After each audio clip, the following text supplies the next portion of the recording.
Hey everyone, I'm Amy Zelmer from Faces of TBI, and welcome to the Brain Health Online Summit Training Series. I am a TBI survivor myself from a fall on the ice in February of 2014. And myself, along with Dr. Jami from Minnesota Functional Neurology, we saw a need in the brain injury community for more training and education on alternative healthcare methods and modalities for those suffering from the lingering effects of a brain injury. Our goal is to help educate and bring awareness to this invisible injury that affects 2.8 million Americans each year and is the leading cause of death and disability in the world. Each day, we will be bringing you 3 to 4 speakers who will share their experience in either working with brain injury patients or their own real-life experience of living with a brain injury. And today I'm here with Jami and Braden Benz.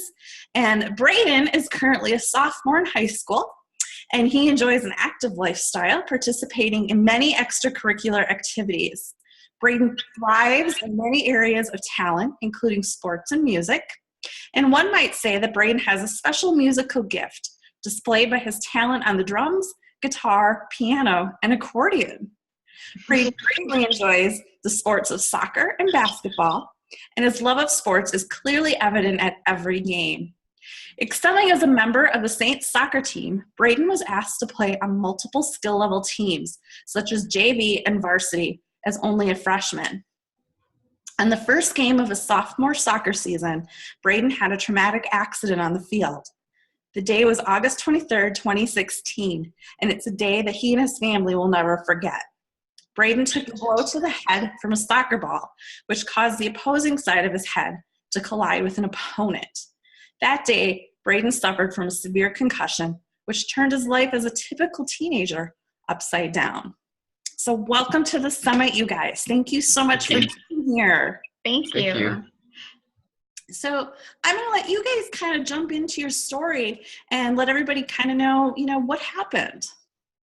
I'll let you go. Sure, it was the first soccer game of the season against Century.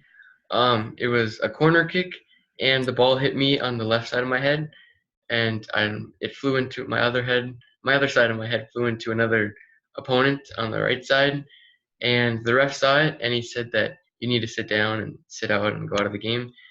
But there were no subs on the bench, so I decided that it's 15, 20 minutes left of the game, so I continued playing the game.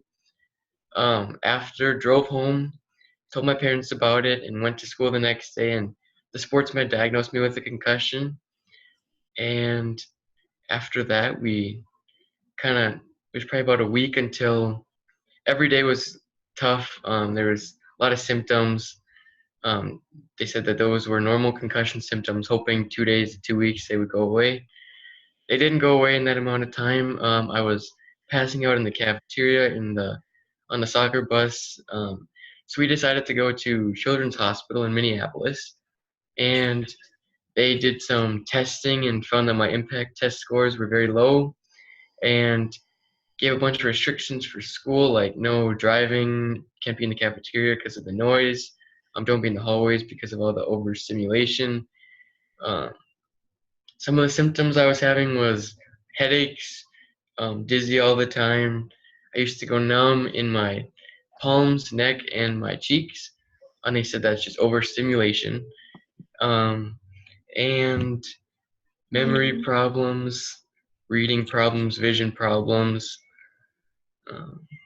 He had some ringing in his ears.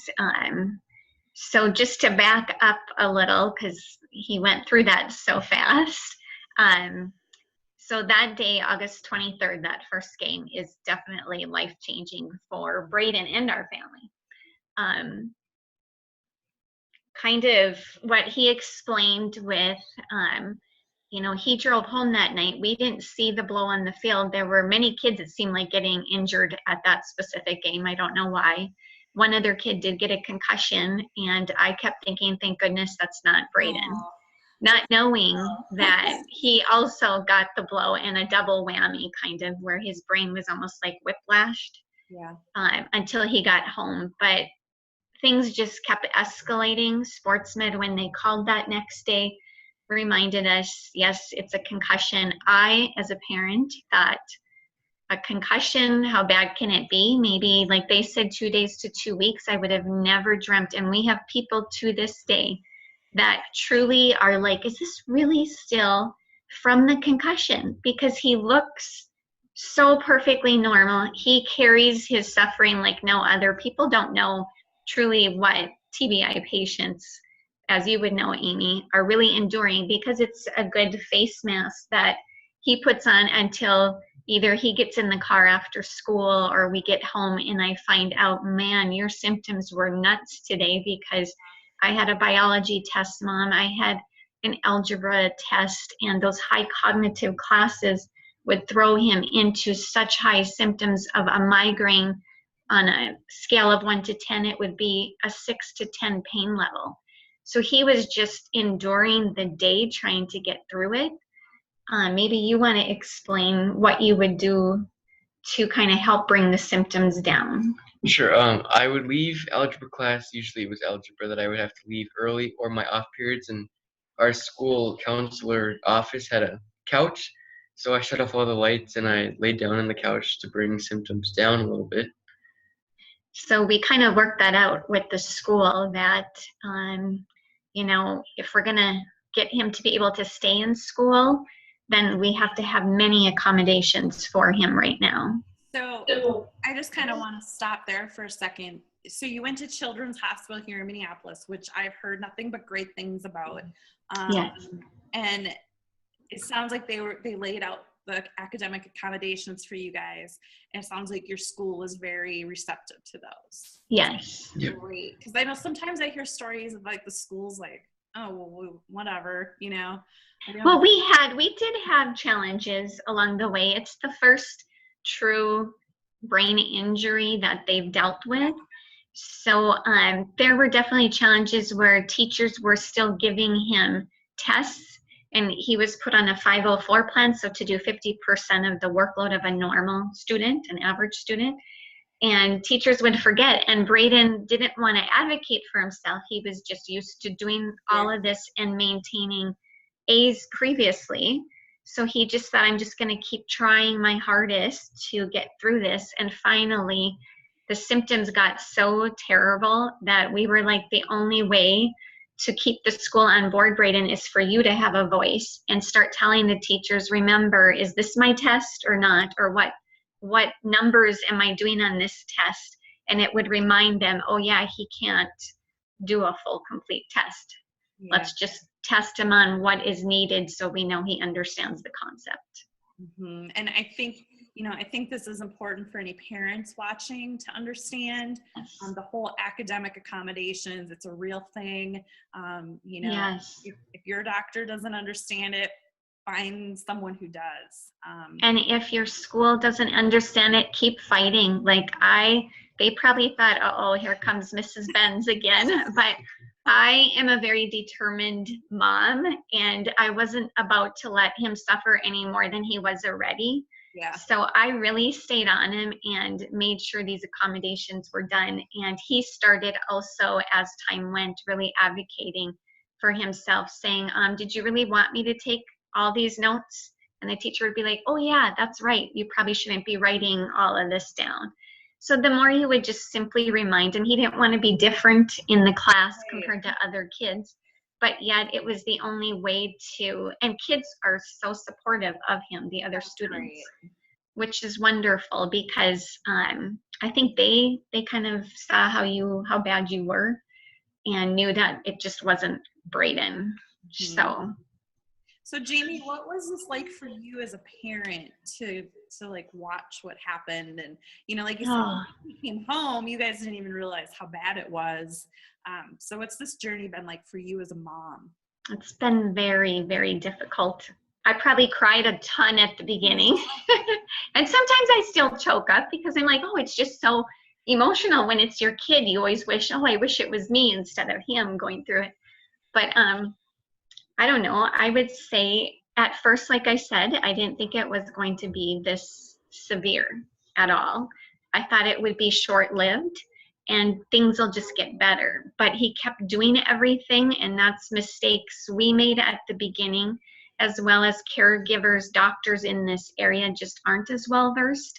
And so I'm so grateful we found within a month, we were down in the cities, found Children's Hospital that said you have to stay in school. They abided by our wish not to put him on meds because we are a family that truly tries to go more the holistic route. But yet I didn't want him suffering from severe migraines. So they would call things in saying as a backup, if you need amitriptyline or whatever, at least you know it's there. He never did use it. He would use Tylenol, Excedrin, extra strength. And then when we finally learned that it was more centralized by different tests that we had done at the National Dizzy and Balance Center, our PT gal back here in Bismarck had said it's centralized. This could take 18 months or longer. So we went to our chiropractor, that's neurology chiropractic, and I think he could relate as a parent. I'm like, oh my gosh, don't tell me 18 months. I'm not taking that answer. I'm not taking a lifetime answer. I just need to know what options are out there. And that's when he said, let's refer you to Minnesota Functional Neurology with Dr. Jami. And that was a game changer. So what I would tell parents is, don't just settle. Find the caregivers that truly, truly care or have been through this journey themselves, like Dr. Schmoll, because they get it and they can relate to someone. So, yeah. And I think that's a really a very critical point is, don't just settle. And in one of the other interviews on the summit, one of the other speakers talks about, not every doctor can understand every single system of the brain. And, right. Depending on what's damaged is going to require different treatments. And that's where functional neurology, they're trained to figure out what part of the brain isn't working right. Yes. And so don't, like it took me 2.5 years to find Jami. Okay. And, it's like, nobody was addressing my vision problem, and everybody kept telling me my eyes were fine because structurally they were fine. Yeah. Yeah. Yeah. So yeah. it's like, no, something's wrong. I can't explain it. Mm-hmm. So just not settling. And, you're kind of the opposite of me. I was told I'd feel better in 4 to 6 weeks, and then I didn't. And then I was told, it could take 6 months. And then I wasn't, Yes. I would have kind of preferred to be told this could take a while.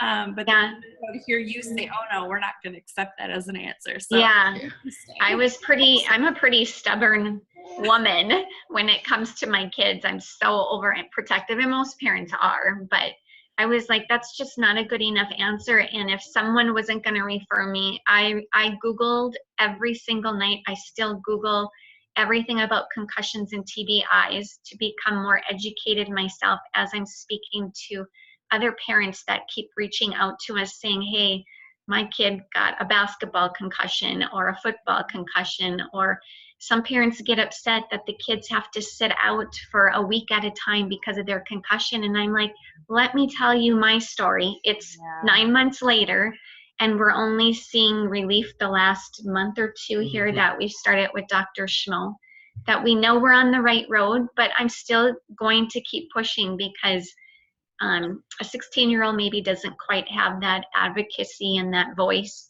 that we as our age would. So. Right. And they don't always know. So Braden, I know you went home that night. Yep. When did you really think something was wrong? Probably right after I got the hit to the head. The rest of the game was pretty bad. I'm stumbling everywhere. Couldn't really see. My head was hurting. But being the team player you are, you kept on playing, and that's so typical, And that's the hard thing is, people are like, well, are you upset with the school, the refs? Do you blame anyone? They ask us this constantly. And it's like, well, you can't go down that road of being bitter. It happened. He's a very driven kid on anything he does. And he's like, Mom, that should have told you something. That tells everybody how driven I am that I kept playing. And I'm like, but you don't understand at age 16 what this just did to your brain. Yeah. If the ref truly would have said, just sit out and be evaluated, it would be probably a little bit different game changer for you of how things maybe would have gone, you know. Mm-hmm. So I assume you haven't gotten back to sports? Nope, not yet. No. Yeah. He hasn't really been able to run Not much, run. and that's what we're working on with Dr. Schmo here. Will be next is to get him. He does a lot of biking and stationary biking to get the blood pumping and flowing. He was doing elliptical for a while, but that didn't feel very good being so dizzy, so he stopped that. Going up and down when you're on that elliptical, and if you're having that visual problem, Yeah. And then And is running a problem because of the bouncing motion? The bouncing, and that's kind of the problem That was with my it. struggle too. Yeah. He does have that upward beating nystagmus of his eyes, and that's probably what was causing a lot of this dizziness, but that has diminished greatly, almost gone, I think, now. Mhm. So before he couldn't stand and close his eyes for more than 2 seconds, and now he can stand and keep balance. And other things are starting. The dizziness dropped now to maybe a 1.5 on a scale of 1 to 10. It used to be like a 3 to a 5. So that sucked all his energy out during the day, just being that dizzy. Yep. Yep. My dizzy and balance is probably like a 9 out of 10 in the beginning. Okay, wow. And I walked around like that for 2 years.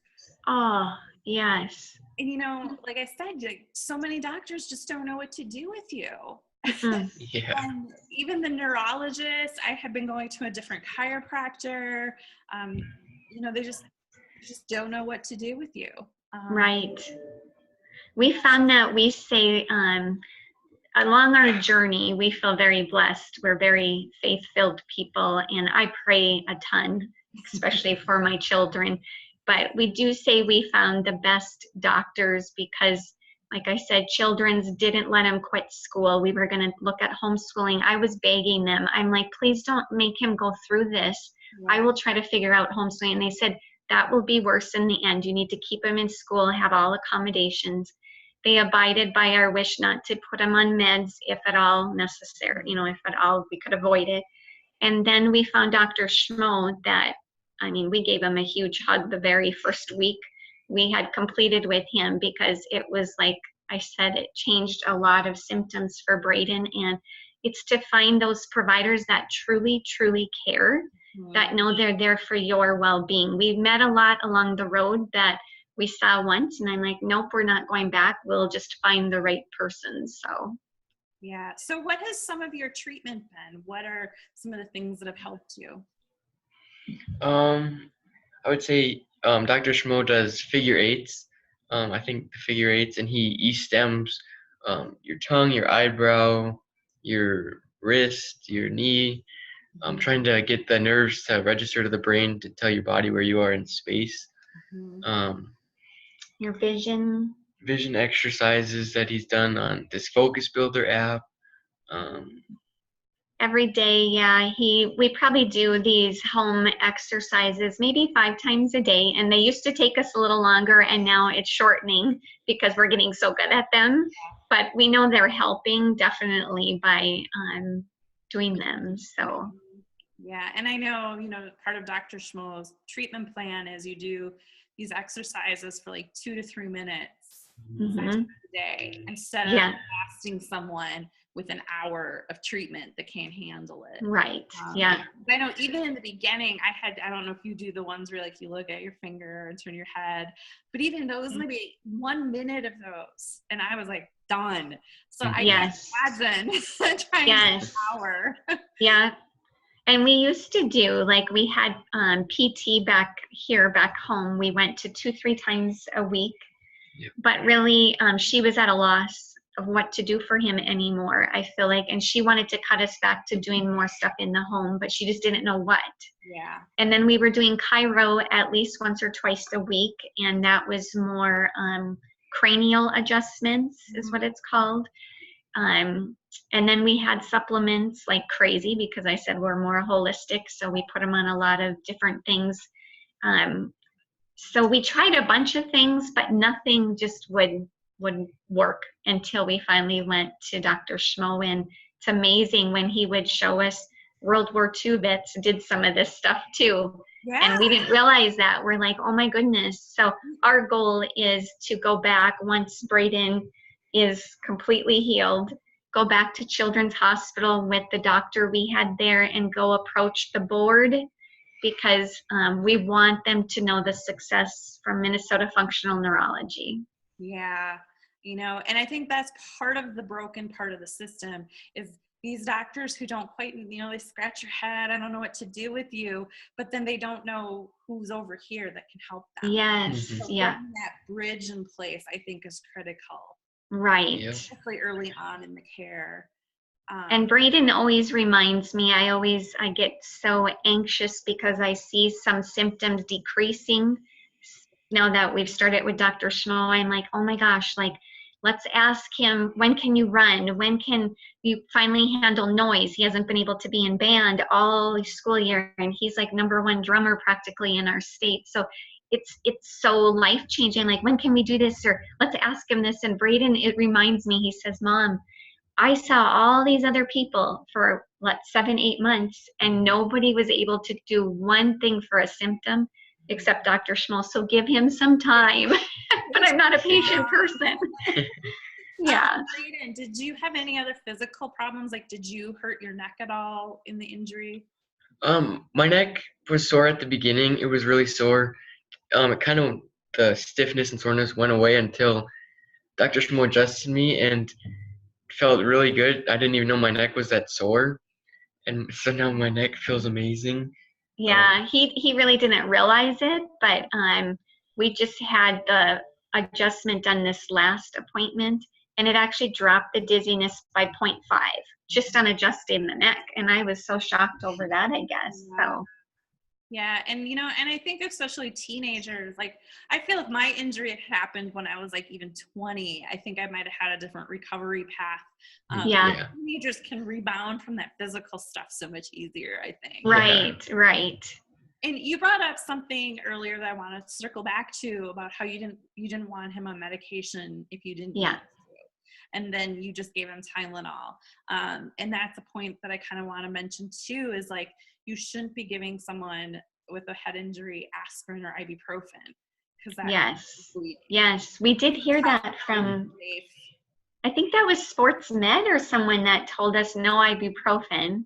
And so that's what I immediately went to. I immediately was downing ibuprofen, and then I learned later, and I'm like, oh. Yes. And then Children's Hospital had said, no, you can try Tylenol or Excedrin extra strength. They did say if he drinks coffee, maybe he could try some coffee. He doesn't like coffee, though. We didn't want to start that habit, right? So, yeah. And he probably then months ago was taking, how many times would you take Tylenol or Excedrin in a week? Maybe 3 times a week. Maybe 3 times a week. And now since February, when we started seeing Dr. Schmo, he's maybe taken it once, did you say, in the last few months? So yeah, I in the very beginning, because I had a lot of physical on top of my brain injury, and I was popping ibuprofen like candy. Yes. Now, yeah. I take it maybe once every, like when we have these weather shifts that really hurt my neck. Mm-hmm. And then I might take it, but that's about it. Like I've really backed off even taking the counter and I should say I don't take ibuprofen anymore. I take Tylenol. Yeah. But yes. I was in the same boat. I had one doctor wanted to put me on Ritalin. Okay. I had developed ADD, which, as we know, it's actually the brain injury. It's not ADD. Yes. And she wanted to put me on antidepressants and sleeping pills. And I was like, I don't want any of it. Like, no. Like, my brain needs to heal, and these drugs are just a Band-Aid. Yes. Yeah. And I mean, don't get me wrong. There are situations where people truly do need it. Yes. Yeah. But, I was just like, I really want to try alternative methods first. Right. If it doesn't resolve, then I'll And we did go to a neuro-optometrist, and so talking about Band-Aids, she did give him some reader glasses, so that, to help him with reading, that had a prism in them, and that was his Band-Aid that he would use so he could, he was listening to a lot of audio for the books they were reading, but sometimes you just have to read at school, and these glasses worked phenomenally. But now, since we've seen Dr. Schmo, how often would you say that you have to use them?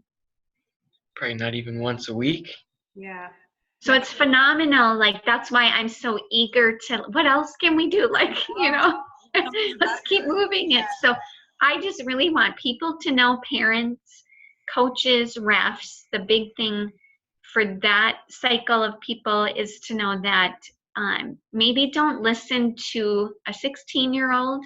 If the ref went to listen to him and went with his own judgment, that maybe let's just get him off the field to have him evaluated. It surprises me that the ref did let him go back in. Yeah, and we didn't have sports mid. That game was JV, which he played to go into varsity, so he was playing that last part of the game. But so there, sadly was no sports med there, so maybe the ref didn't think of it being necessary. I don't know. But, and then the other thing for parents is, I never thought this would ever happen. We have very athletic kids in all types of sports. I was the parent that signed that concussion sheet of paper every fall, every spring. And I didn't think twice of it, that he won't get hurt out there. And now this happens, that I just want people to really take a step back.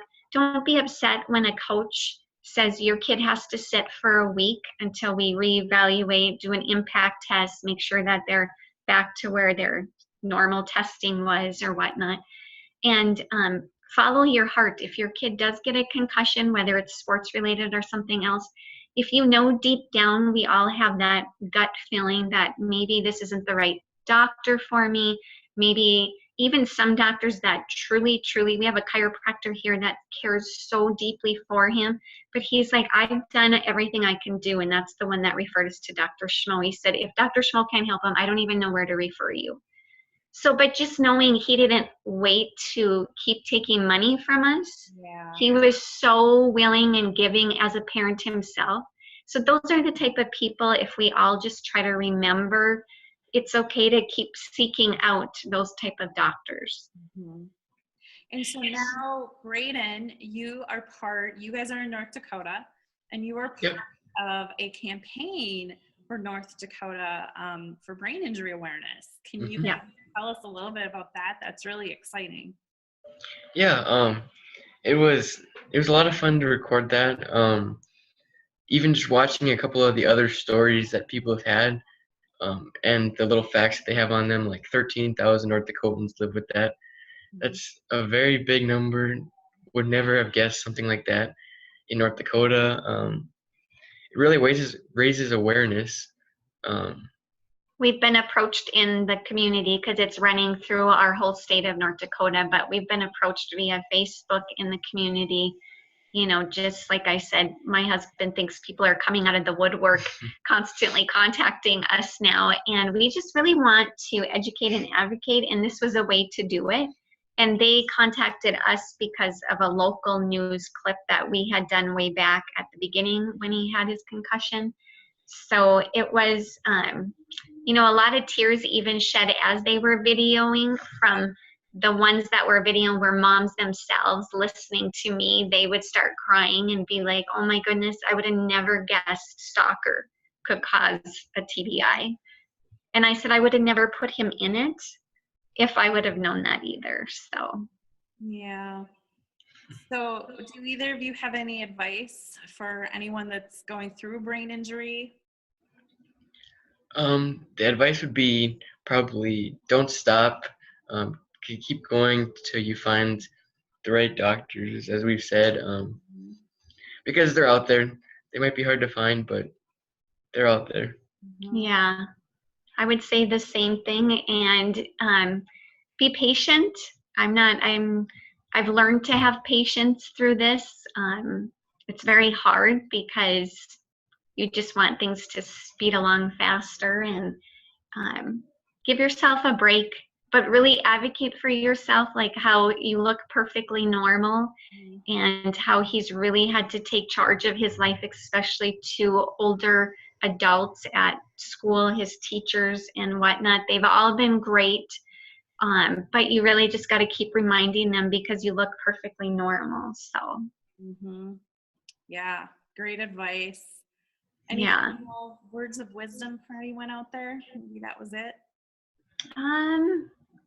I think that's it. My whole mission in this thing for myself is to educate, like I said, parents, coaches, refs, to make them more aware. Coaches, when I talk to them, they say, oh, we have concussion protocols in place. And I'm like, but you may assess a kid and the kid can also fake certain things and maybe won't tell you they have a headache.